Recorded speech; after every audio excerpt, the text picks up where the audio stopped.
உங்களுக்கு தெரியுமா, உலகத்தில் இருக்கிற சில பணக்கார கம்பெனிகள் அவங்க சொந்தமாக எந்த ஒரு உற்பத்தியும் செய்யவில்லை. ஆனால் அவங்க பெரிய பணக்கார கம்பெனிகளாக மாறி இருக்கிறாங்க என்ற ஒரு உண்மை உங்களுக்கு தெரியும்.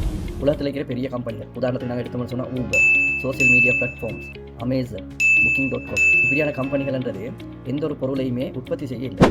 ஊபருக்கு பாருங்கள், சொந்த மனுஷன் கார் இருக்குதா, த்ரீ வீல் இருக்குதா, பைக் இருக்குதா. ஆனால் பைக்கையும் அந்த பெசஞ்சரையும் கனெக்ஷன் பண்ணுறது, டுக் இல்லாடி த்ரீ வீலையும் கஸ்டமர் இல்லாடி பெசஞ்சரையும் வந்து சம்மந்தப்படுத்துகிறாங்க. கட்டொண்டு எடுக்கிறாங்களா இல்லையா, கொமிஷன் எடுக்கிறாங்க தான். இந்த கொமிஷனால தான் அந்த நிறுவனங்கள்ன்றது இன்றைக்கி உயர்ந்த நிறுவனங்களாக மாறிருக்கு. இப்பயும் உங்களுக்கு அப்படி இருக்கிறது, ஹெலகோவும் உங்களுக்கு அப்படி இருக்குது. அடுத்தது பாருங்கள், Booking.com ஹோட்டல்கள் இல்லாட்டி நாங்கள் பார்த்தோம்னு சொன்ன ரெஸ்டாரண்ட்களையும் டூரிஸ்ட் அல்லது யார் தங்க போகிறவங்களையும் தொடர்பு படுத்தும், கனெக்ஷன் படுத்தும். அவங்களுக்கு தேவையான ரூம்களை, வில்லாகளை, ரெஸ்டாரண்ட்களை புக் பண்ணுறதுக்கு உதவும். அதில் ஒரு கமிஷனை எடுத்து அந்த நிறுவனங்கள் என்னது பெரிய நிறுவனங்களாக மாறி.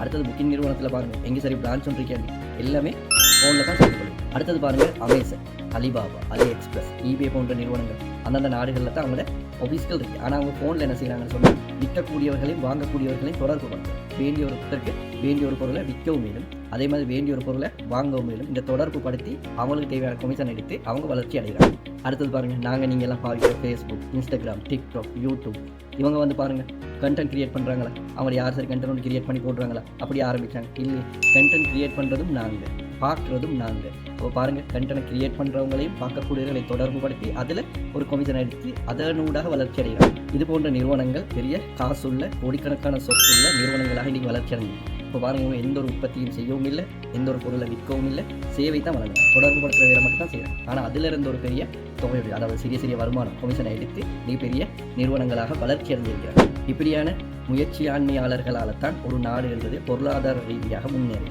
நாங்கள் வந்து வெளிநாட்டில் இருக்கிற பொருளை கொண்டு எங்களோட நாட்டுக்கு விற்று ருபீஸை ரோல் அடிக்கிறதால ஒரு நாடு வளர்ச்சி அடையாது. அதுக்கு பதிலாக நாங்கள் என்ன செய்யணும்னு சொன்னால், புதிய சிந்தனைகளின் ஊடாக வியாபாரத்தை வெளிநாடுகளுக்கு கொண்டு போய் டாலர் எங்கள் நாட்டுக்கு கொண்டாட வேண்டும். ஆகவே நம்ம என்ன செய்ய வேணும், புதுசாக யோசிக்க வேண்டும், முயற்சியாண்மையுடையவர்களாக மாற வேண்டும். எப்பயுமே பணம் என்றது மிடில் தான் காணப்படும். அதாவது வாங்குபவர்களுக்கும் விற்பவர்களுக்கும் இடையில் இருந்து கொண்டு அதுக்கு ஒரு மதிப்பு வெளிவை எட் பண்ணி அதனூடாக பெரிய அளவில் சம்பாதிக்கக்கூடியவர்கள் தான் இங்கே பெரிய கம்பெனிகளாக வளர்ச்சி அடைஞ்சிருக்கிறார்.